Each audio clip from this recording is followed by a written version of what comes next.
सब कुछ काट के आज के टाइम में मेरा लगभग 3 से 4 हज़ार रुपये प्रॉफिट आ रहा है। कोई भी काम करें तो उसके लिए थोड़ा आपको धैर्य रखना पड़ेगा, टाइम देना पड़ेगा। उसके लिए टाइम दोगे तो सक्सेसफुल ज़रूर मिलेगा, मेहनत करोगे। हंसराज जी, बहुत बहुत नमस्कार आपको और बहुत बहुत मुबारकबाद आपको। इतना अच्छा फार्म आप चला रहे हैं पिछले 4 साल से। तो सबसे पहले अपना और अपने फार्म का परिचय आप दीजिए। सर नमस्कार, और मैं HR organic Kadaknath farm, village Bandhwari, district Gurgaon, Haryana से। और मेरा गूगल पे भी इसका फार्म की लोकेशन वगैरह सब है, HR organic Kadaknath farm, Gurgaon. तो हंसराज जी, कितना समय आपको हो गया है? इससे पहले आप क्या कर रहे थे?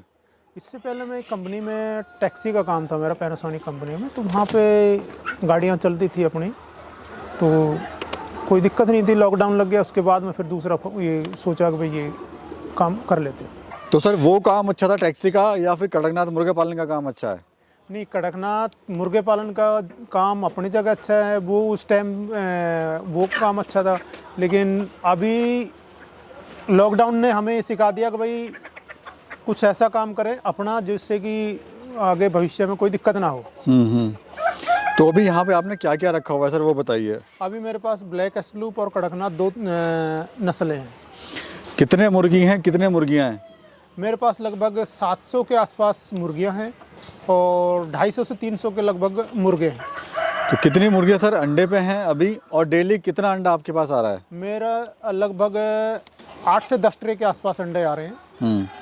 और कितनी मुर्गी अंडे दे रही हैं अभी इस टाइम पे? लगभग सारी मुर्गियां अंडे दे रही हैं। जैसे अभी ठंड का सीजन है, हाँ जी। तो ऐसे में कुछ क्या समस्या होती है कि मुर्गे या मुर्गियां जो अंडा वो कम देती हैं? वो देखो, हर मौसम में ये उतार चढ़ाव तो आता ही रहता है। अब जैसे सर्दियां ज़्यादा हो जाती है तो थोड़ा बहुत फर्क पड़ता है, लेकिन आपने देखा होगा अंदर थोड़ा अच्छी तरह से पैक किया हुआ है, हीटर वगैरह लगा रखा है। बर्ड को सर्दी, कोशिश यही रहती है कि बर्ड को सर्दी ना लगे।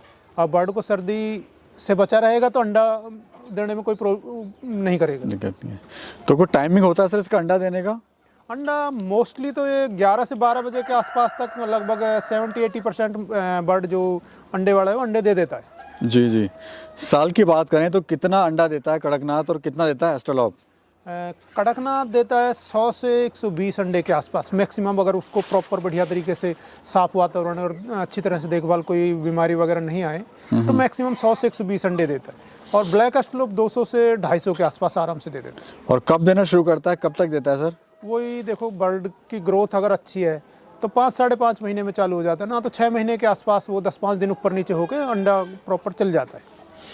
अंडा किस रेट का सेल कर रहे हो? लाइव मुर्गा किस रेट का आप सेल कर रहे हो? लाइव मुर्गा हम कड़कनाथ का दे रहे हैं 750 रुपये kg, और अंडा दे रहे हैं 25 रुपये का फार्म से।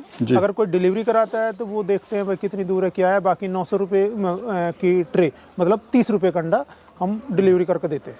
अगर प्रॉफिट की बात करें तो मुर्गा बेचने में ज़्यादा प्रॉफिट है कि अंडे का बिजनेस करने में ज़्यादा प्रॉफिट है? देखो, मुर्गे का काम है, कभी कभी मुर्गा दिन में 2 निकल गए, 4 निकल गए, इस टाइप का। और अंडे का डेली का काम है। वो तो अंडे का रेगुलर, कुछ कस्टमर ऐसे होते हैं अब जो बॉयलर ज़्यादा पसंद करते हैं, क्योंकि कड़कनाथ थोड़ा ब्लैक कलर का आता है इसका मीट, तो लोग कम पसंद करते हैं। कुछ लोग यार ब्लैक है तो इसलिए खाने में थोड़ी प्रॉब्लम है, लेकिन अंडा लोग मोस्टली ज़्यादा यूज करते हैं। कहाँ सेल कर रहे हैं सर अपना अंडा और मुर्गा आप? सर मेरा सारा अंडा और वो गुड़गांव और फरीदाबाद का जो जितना भी मतलब सेक्टर एरिया है, DLF का एरिया है, या बड़े बड़े अपार्टमेंट बने हुए कंपनी के, बिल्डरों के, ज़्यादातर वहाँ पे ही ज़्यादा। सबसे बड़ी समस्या सर मार्केट की आती है, तो आपने अपनी मार्केट कैसे बनाई? सर मार्केट के लिए देखो, कोशिश तो करनी पड़ती है। मेरे पास 2-3 गाड़ियाँ हैं जो मेरे भाई की है, चाचा भतीजे के हैं उनकी, तो उन्होंने कोरियर में कुछ उनका गाड़ियाँ चलती है, तो उनके ऊपर भी मैंने बैनर पोस्टर वगैरह अपने लगाए हुए हैं, और उनको पंपलेट वगैरह भी दिए हुए हैं कोरियर के साथ साथ बांटने के लिए। और अखबार वगैरह में भी पंपलेट बंटवाए हुए हैं, और खुद कुछ सेक्टर एरिया में भी डायरेक्ट पर्सनली 1-2 लेबर के या कुछ बंदे ले जाके खुद बैनर पोस्टर वगैरह भी लगवाए हुए हैं। अगर डेली के रूटीन की बात करें तो कितना अंडा आप सेल कर लेते हो, कितना मुर्गा आप सेल कर लेते हैं? मेरा लगभग, देखो ज़्यादा बड़ी बात तो नहीं कह सकता मैं, और डेली का एक मुर्गा डेली का कम से कम डेली है ही, कम से कम डेली एक मुर्गा निकल जाता है।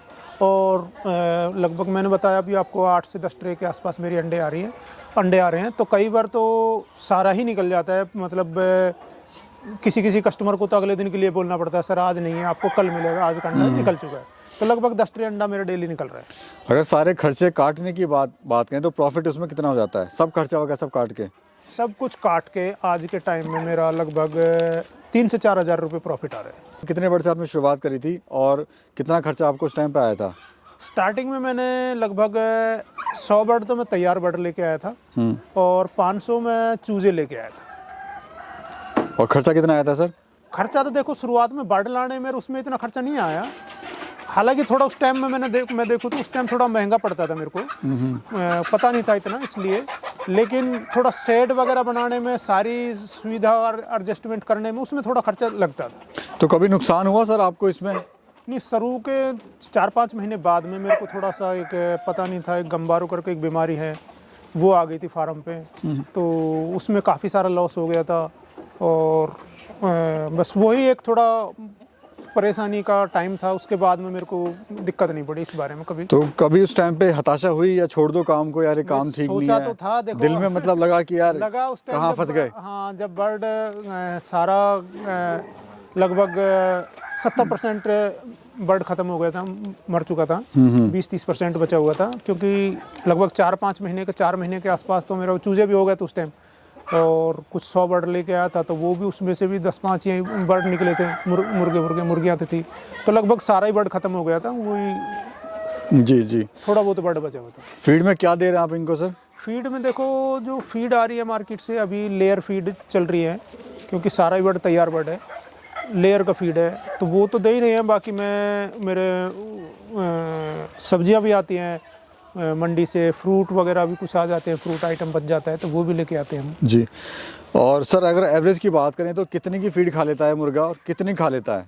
देखो मुर्गा 100 से 120 ग्राम, मेल फीमेल कोई भी हो, 100 से 120 ग्राम के आसपास वो फीड खा लेता है एक दिन में। जी। और कितने की खा लेता है सर? वो आपके ऊपर बात है ना, आप कितना बर्ड रख रहे हो। नहीं, अगर एक बर्ड की बात करें हम, एक बर्ड वो देखो फीड के रेट के ऊपर बात है। जैसे आज मान लो 1200 रुपये का रेट चल रहा है, कल को अब वो 1500 हो जाएगा, तो वो ऊपर नीचे हो जाता है। अगर एक ही खुद अपना कोई खिला रहा है, जैसे सब्जियां आप खिला रहे हैं, हाँ जी, तो उसमें फीड कॉस्ट बच जाएगी? फीड कॉस्ट बचती है। मेरे को अभी लगभग 70 से 80 ग्राम, 60 से 70 ग्राम के आसपास फीड अभी मेरा बर्ड खा रहा है आज के टाइम में। बीमारी वगैरह क्या आती है सर इनमें? बीमारी देखो स्टार्टिंग में जो मैंने आपको बताया 4-5 महीने करने के बाद में ही आई थी, उसके बाद में तो ऐसी कोई मेजर बीमारी तो आई नहीं, बस सिर्फ ये है अब कि इसका थोड़ा सर्दी जुकाम या कुछ थोड़ा ऐसा मौसम चेंज होने के बाद में ये तो हो जाता है, पर बाकी ऐसी कोई दिक्कत वाली बात है। अभी फ्यूचर का प्लान क्या है सर आपका? फ्यूचर का प्लान ये है, देखो पोल्ट्री तो हमने काफ़ी बढ़ा ही लिया आपके सामने। जब स्टार्टिंग में हम मान लो 100 बर्ड लेके आए थे उस टाइम, और 500 छोटे चूजे लेके आए थे, तो ये तो है ही, साथ के साथ चल ही रहा है। अब इसी के साथ सोच रहे हैं हम अगले 2 महीने में, मतलब जैसे ही सर्दी थोड़ी कम होगी फरवरी या मार्च में, तो हम गौट्री का भी चालू करते हैं। क्या मैसेज आप देना चाहते हैं हमारे यूथ को और हमारे जो युवा साथी हैं उनको? मैं सभी को कहता हूँ कि कोई भी काम करें तो उसके लिए थोड़ा आपको मतलब धैर्य रखना पड़ेगा, टाइम देना पड़ेगा। उसके लिए टाइम दोगे तो सक्सेसफुल ज़रूर मिलेगा, मेहनत करोगे। अगर आप टाइम और नहीं दे पाओगे, आप पैसा कितना ही लगा लो आप, तो वो बात नहीं होती। आप समय देना पड़ेगा समय देना और थोड़ा पड़ेगा। धैर्य रखना पड़ेगा। जल्दीबाजी, अगर जल्दी आप अमीर बनने की सोचेंगे तो फिर आप गए, जल्दीबाजी में तो नहीं हो पाएगा, समय लगेगा थोड़ा, और लेकिन काम को पकड़े रखें, काम पे लगे रहें। हाँ जी, बहुत बहुत धन्यवाद सर, आपने बहुत ही अच्छी जानकारी दी हमारे किसान साथियों को, और एक अच्छी नॉलेज आपने यहाँ पे देने की कोशिश करी, उसके लिए बहुत बहुत आपका धन्यवाद। धन्यवाद सर। धन्यवाद सर।